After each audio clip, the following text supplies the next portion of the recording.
Ketua Mahkamah Agung yang kemarin sudah dipilih oleh seluruh Hakim Agung, dan hari ini adalah semacam pelantikan Ketua Mahkamah Agung yang baru. Prof, kemarin kan pernyataan Prof menjadi polemik ini, Prof, soal yang tidak termasuk ke dalam HAM berat ini gimana, Prof? Ya, semuanya nanti kita lihat apa yang direkomendasikan oleh Komnas HAM pada pemerintah.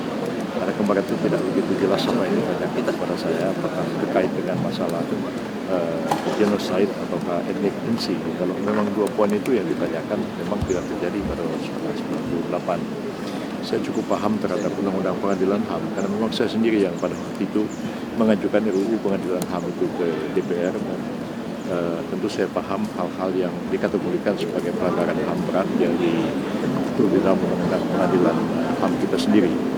Dan tentu pemerintah akan mengkaji semua itu, termasuk juga apa-apa yang sudah diserahkan oleh tim-tim yang dibentuk oleh pemerintah pada waktu-waktu yang lalu, dan juga rekomendasi-rekomendasi yang diberikan oleh Komnas HAM.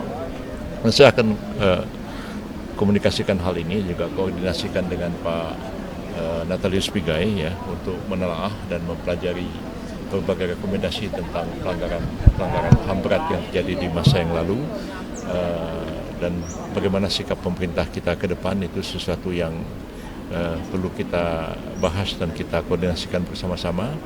Tapi tentu kita memiliki satu keyakinan yang teguh bahwa pemerintah yang baru di bawah pimpinan Pak Prabowo Subianto ini mempunyai komitmen yang teguh dalam melaksanakan hukum dan keadilan, termasuk juga ke depan kita membangun kehidupan bangsa dan negara kita ini dengan menjunjung tinggi hak-hak asasi manusia, baik yang dirumuskan oleh PBB maupun dalam semua peraturan perundang-undangan maupun dan konstitusi kita sendiri. Itu ya. Perlu dianalisis lagi, Prof, karena kan sebelumnya Presiden Jokowi juga sudah menyebutkan bahwa aksi 98 ini sudah termasuk pelanggaran HAM berat nih. Ya, kategori seperti itu memang sudah dikemukakan, dan kita kategori-kategori itu kan sudah dibuat dan diputuskan oleh pemerintah yang lalu, dan pemerintah yang sekarang kan belum, karena ini kan baru sama sekali ya dibentuk koordinator urusan HAM ini, dan tidak ada salahnya kalau kami mempelajari apa yang telah dirumuskan oleh pemerintah yang lalu, dan apa juga yang telah direkomendasikan oleh Komnas HAM, dan juga pandangan-pandangan dan masukan-masukan yang diberikan oleh masyarakat. Tapi percayalah bahwa pemerintah punya komitmen untuk menegakkan masalah-masalah HAM itu sendiri. Tahun 98 itu saya ada di Jakarta, ada di sini, di tempat ini, dan menyaksikan apa yang sebenarnya terjadi. Dan pada awal-awal itu saya juga menjadi Menteri Kehakiman dan HAM, jadi cukup mengerti tentang persoalan yang ini, dan tentu menjadi concern kita bersama-sama ya. Jadi jangan ada anggapan bahwa kita nggak peduli apa yang terjadi di masa lalu. Tetap itu mungkin agak misunderstanding apa yang dikatakan Mbak sampaikan kemarin ya. Terima kasih banyak. Nasihat, Prof. Jalan dikit. Ketua Mahkamah Agung yang kemarin sudah dipilih oleh seluruh Hakim Agung, dan hari ini adalah semacam pelantikan Ketua Mahkamah Agung yang baru. Prof, kemarin kan pernyataan Prof menjadi polemik ini, Prof, soal yang tidak termasuk ke dalam HAM berat ini gimana, Prof? Ya, semuanya nanti kita lihat apa yang direkomendasikan oleh Komnas HAM pada pemerintah. Karena kemarin itu tidak begitu jelas apa yang ditanyakan kepada saya, apakah terkait dengan masalah genocide atau ethnic cleansing. Kalau memang dua poin itu yang ditanyakan memang tidak terjadi pada 1998. Saya cukup paham terhadap Undang-Undang Pengadilan HAM karena memang saya sendiri yang pada waktu itu mengajukan RUU Pengadilan HAM itu ke DPR, dan tentu saya paham hal-hal yang dikategorikan sebagai pelanggaran HAM berat yang diatur di dalam Undang-Undang Pengadilan HAM kita sendiri. Dan tentu pemerintah akan mengkaji semua itu, termasuk juga apa-apa yang sudah diserahkan oleh tim-tim yang dibentuk oleh pemerintah pada waktu-waktu yang lalu, dan juga rekomendasi-rekomendasi yang diberikan oleh Komnas HAM. Dan saya akan komunikasikan hal ini, juga koordinasikan dengan Pak Natalius Pigai ya, untuk menelaah dan mempelajari berbagai rekomendasi tentang pelanggaran HAM berat yang terjadi di masa yang lalu, dan bagaimana sikap pemerintah kita ke depan. Itu sesuatu yang perlu kita bahas dan kita koordinasikan bersama-sama.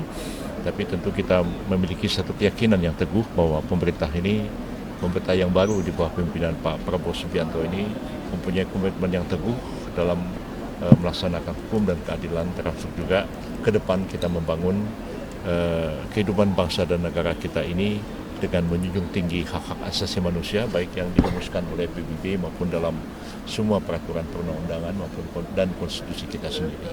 Itu ya. Perlu dianalisis lagi, Prof, karena kan sebelumnya Presiden Jokowi juga sudah menyebutkan bahwa aksi 98 ini sudah termasuk pelanggaran HAM berat nih. Ya, kategori seperti itu memang sudah dikemukakan dan kita kategori-kategori itu kan sudah dibuat dan diputuskan oleh pemerintah yang lalu dan pemerintah yang sekarang kan belum, karena ini kan baru sama sekali ya dibentuk koordinator urusan HAM ini, dan tidak ada salahnya kalau kami mempelajari apa yang telah dirumuskan oleh pemerintah yang lalu dan apa juga yang telah direkomendasikan oleh Komnas HAM dan juga pandangan-pandangan dan masukan-masukan yang diberikan oleh masyarakat. Tapi percayalah bahwa pemerintah punya komitmen untuk menegakkan masalah-masalah HAM itu sendiri. Tahun 98 itu saya ada di Jakarta, ada di sini, di tempat ini, dan menyaksikan apa yang sebenarnya terjadi. Dan pada awal-awal itu saya juga menjadi Menteri Kehakiman dan HAM. Jadi cukup mengerti tentang persoalan yang ini dan tentu menjadi concern kita bersama-sama ya. Jadi jangan ada anggapan bahwa kita nggak peduli apa yang terjadi di masa lalu, tetap itu mungkin agak misunderstanding apa yang dikatakan Mbak sampaikan kemarin ya. Terima kasih banyak. Sehat, Prof. Masih jalan dikit. Awas Ibrahim, temannya Hamzah. Ya. Baikkan doang. Gue beli dulu ya.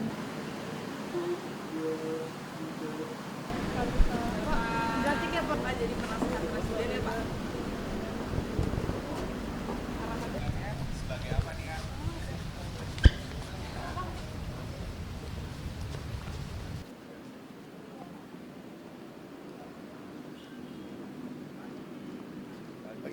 Oke.